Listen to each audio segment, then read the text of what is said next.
So that night in the hospital room, I wrote the bucket list. And knowing what I knew, that he might have 2 weeks, I then began the craziness of making everything on that list happen for him. And it did. We got everything checked off. Quality of life played into his whole treatment. The last 2 years of his life was all based around quality of life. Was he going to have enough time with his children? How could we make better time for him and Stacie? We tried to taper his services, his chemo, and his other treatments to be around what was important to him. We were able to go to Hawaii. I don't know how. We were. The Cancer Center copied his almost his entire chart. This is what you do if anything happens when you're in Hawaii. We planned the trip because we had thought that Hank only had limited time left, so we wanted to take the last family trip. So my brother, or stepbrother Tommy, was able to get out of Iraq at the time to come and go to a vacation with us. When a patient has a serviceman that is their child or a grandson or something, we make all attempts to work with the Red Cross and their commanding officers to bring that soldier home. And at one point we thought this was going to be the end for Hank, and his son, Tommy, was over in Iraq, and we contacted the Red Cross and his commanding officer, and we were able to get him unembedded and brought home.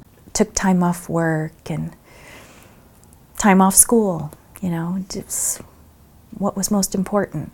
He also had a huge community base down in California where he was from. He wanted to see some of these people, so Stacie and myself and Rotary put together a celebration of life.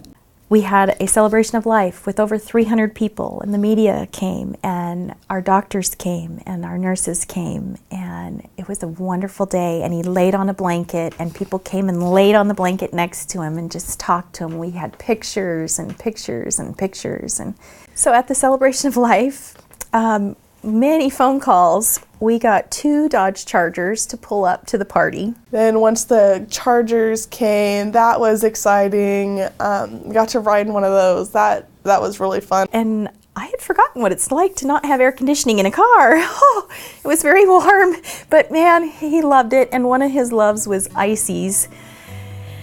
And so we drove that Dodge Charger to the nearest 7-Eleven. We all got ices, and all us kids piled back in, and we drove all the way back, and he was on cloud 9. It was just one of those joyful moments that it was really, really cool to be able to know that he had the kinds of friends who would take that extra step and go that extra mile for him. Rotary made him honorary Papa Duck for the duck race, and that really, really meant a lot to him. And I thought that was such a wonderful gesture for the Rotary Club to do for somebody who had done so much for our community. It was a great day. It was an awesome day, and he was just on cloud 9.